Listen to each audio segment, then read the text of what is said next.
Greetings once again, people. I am the Heavy Metal Chemist, and I'm going to do another little lecture for you guys today. So, the topic of today's lecture is nucleophilic acyl substitution. Now, this is a bit different from previous things I've covered, because we're not adding something across a double bond. What we're doing is we're swapping one atom for another, or one group for another group. And this is a fairly simple mechanism to understand. I'll basically just go over the basics of it. You can go quite into depth with this one, but there's really not much more to it. And there are two routes that we can take for looking at this, because it's viable under both acid and base conditions. So what we have is, if we start with what's called an acyl group, so this bit here with something attached to it is an acyl group. And what we're going to do is look at this under acid and base. We'll just use nucleophile as base for now.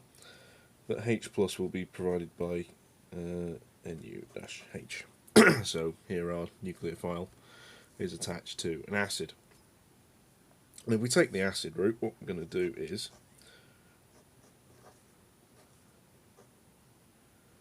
we'll have X as our leaving group. This is called the leaving group. You'll see why in a moment. Basically, what happens is the lone pair on here attacks there, and we end up with a protonated carbonyl group, like so. Then what happens is our nucleophile, which is now an anion, goes, ooh, look, lone pair attacks the carbonyl. And because we have a positive charge here, this gets stabilised, and this forms what's called a tetrahedral intermediate, as you will see momentarily. This is because we have OH, X, and U, and this is a standard tetrahedral carbon.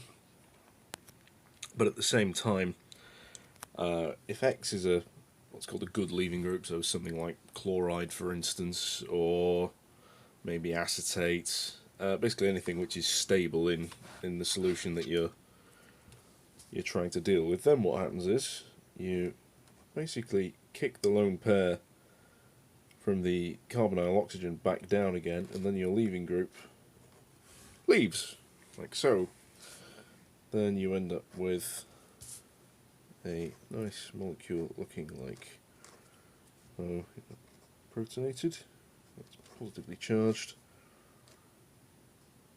Your Nu has attacked, and this leaves X minus floating around, which can then take the proton off and give the oxygen back its neutrality.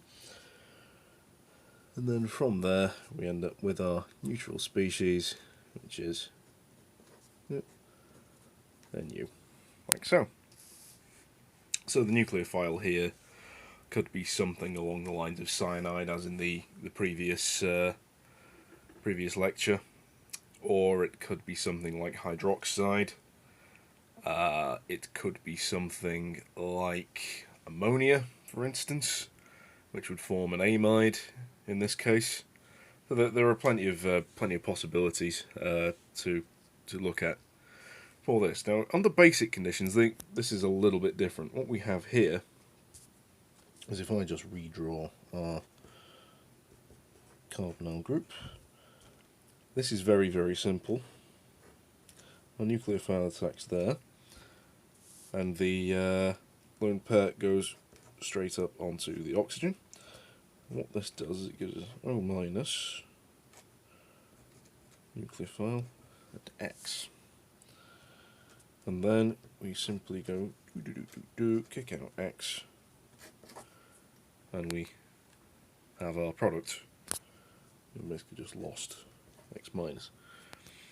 Now the acid mechanism is a little bit more complicated, because you've got to protonate the carbonyl group, then go via the tetrahedral intermediate, and then deprotonate afterwards. But the base route is generally a little bit easier in terms of mechanism. Now you can do a shorthand version of this, which is basically you go X you draw your nucleophile, which will assume is an anion, and then you basically do a double-headed arrow like that on the group leaving, which gives us NU. Now this double-headed arrow here signifies this process here, whereby you form your tetrahedral intermediate, then that comes back down to give you your product. So it's really quite a simple mechanism in that respect. You just have to worry about there being two routes to it. Under basic conditions, again, this is partly prone to the hydrolysis of things like esters. So if we take an ester, so we've got an ethyl ester, and we attack that with hydroxide, so that's going to give us an intermediate like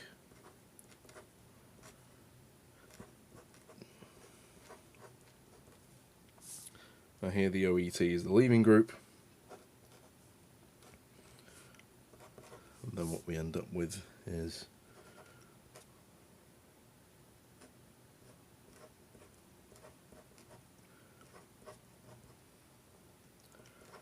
because OET is a bit more basic than the acid group, we pick off that proton, and there we formed a carboxylate anion. So there we lose HOET. There we go, and those are resonance stabilized structures. That minus charge swaps between the two oxygens, and this works for any of the species. If you react them with concentrated base, you will basically hydrolyze them to form a carboxyl group. And it's worth noting about some of the kinds of species that do this. Some of the most common one used synthetically is the acid chloride, which looks a bit like that. So here chloride's your leaving group. Other things which you can use are what are called anhydrides, which look like this, and you can use esters, which of course look like that. You can also use amides, which are like that, for instance, although you can swap the H's for an R group, and generally this is in order of descending reactivity. So generally the reactivity of it is related to how strong the associated acid of each of the leaving groups is. So in this case it'd be HCl, which is a very strong acid. In this case your leaving group, say we take ethyl anhydride, or acetic anhydride as it's known, and what we'd have there is HOAC, which is an acid but still a weak acid. In this case we'd have, let's say we take ethanol, we've got HOET, which isn't really that acidic at all, and here we'd have H3N, which is ammonia, which is really not that acidic. And as such, the order of reactivity is generally something a lot like that, where the acid chlorides are the most reactive, then the anhydrides, esters, and finally amides. Amides will hydrolyze in conc base if you boil them up for a bit, but they're not really that reactive. Again, because they're similar to the group here, the carboxylate. They're resonance stabilized. If I draw that here for future reference, an H2, what can happen there is the lone pair can move. Sorry, wrong way around. What am I thinking about? The lone pair of the let me redraw that. A bit of a mess there. Thinking the wrong way around. The lone pair on the nitrogen can move, so the resonance happens